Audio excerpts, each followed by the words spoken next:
Halo anak-anak, selamat siang.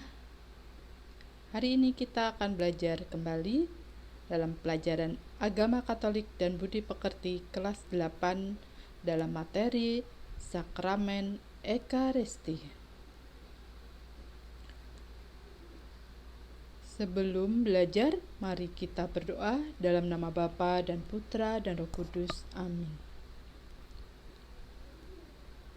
Tuhan Yesus yang Maha Baik, Engkau adalah Allah yang turun ke dunia untuk menebus dosa-dosa manusia.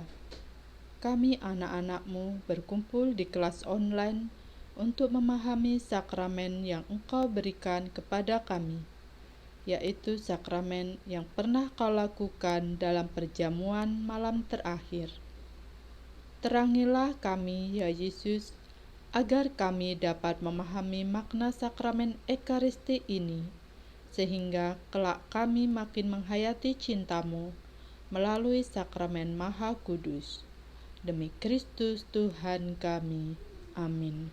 Dalam nama Bapa dan Putra dan Roh Kudus. Amin. Anak-anakku yang terkasih, marilah kita memahami Ekaristi sebagai ucapan atau upacara syukur. Syukuran merupakan kegiatan yang biasa dilakukan dalam masyarakat kita. Biasanya orang mensyukuri peristiwa-peristiwa penting dalam hidupnya, terlebih syukuran atas peristiwa yang menyenangkan. Syukuran diakhiri dengan perjamuan makan bersama. Makanan yang tersaji sama dan mereka semua memakan makanan yang telah disediakan bersama-sama.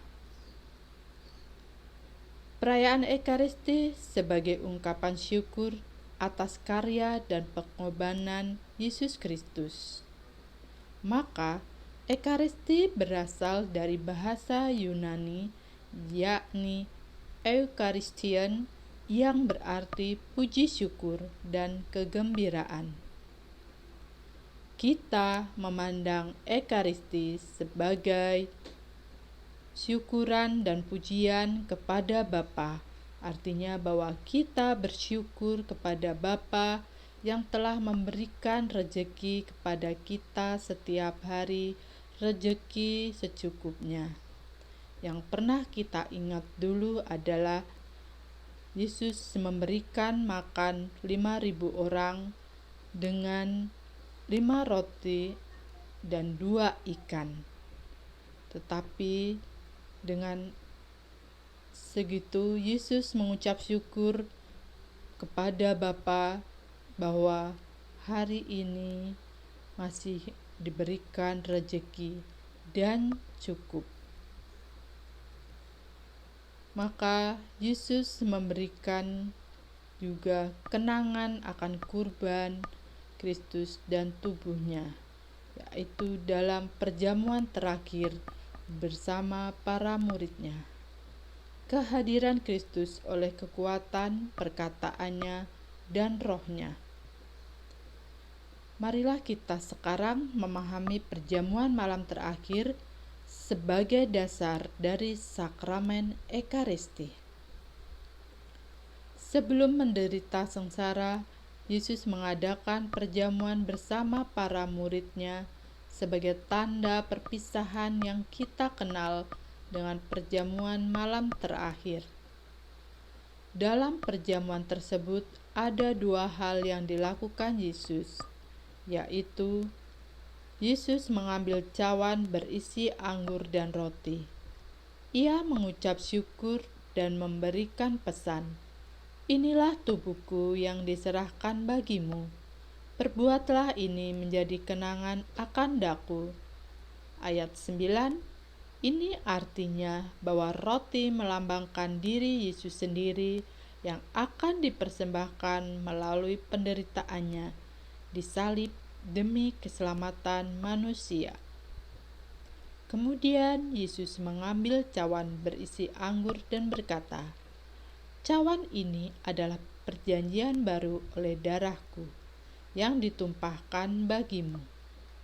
Ini mengandung arti bahwa anggur melambangkan darah Kristus yang tertumpah di salib. juga demi keselamatan manusia. Yesus berpesan agar para murid selalu melakukan kembali peristiwa ini untuk mengenangkan dirinya.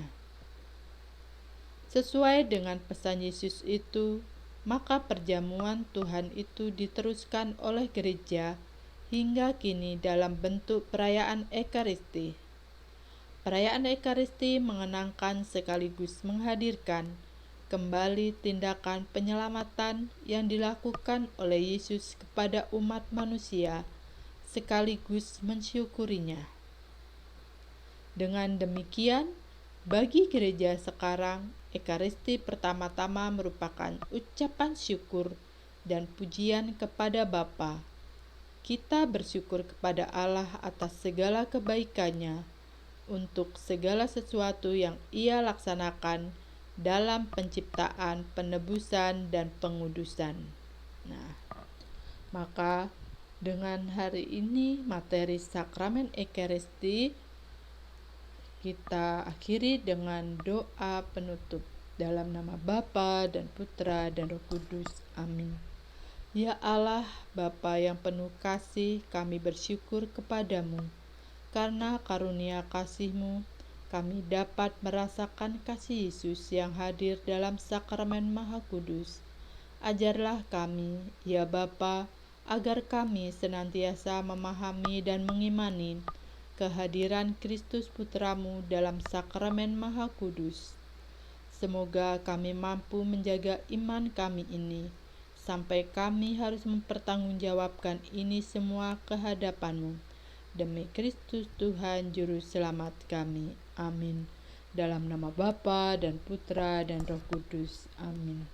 Terima kasih anak-anakku atas pelajaran hari ini tentang sakramen Ekaristi. Tuhan memberkati.